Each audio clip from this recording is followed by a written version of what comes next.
Okey, dengar sini. Dengar sini apa yang saya nak sampaikan. Okey. Kita nak dalam bidang ni jangan susah payah. Ya, jangan susah payah. Belajar macam-macam, kena belajar pengiraan, PE ratio lah, EPS kena kira pula.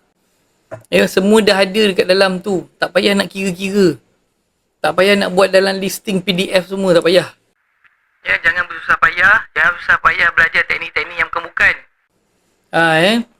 Nama-nama yang di-create. Guna nama yang senang kita faham. Support dan resistance, fundamental, financial, QR. Kan, itu semua yang paling senang kita nak belajar. Balik-balik pada situ.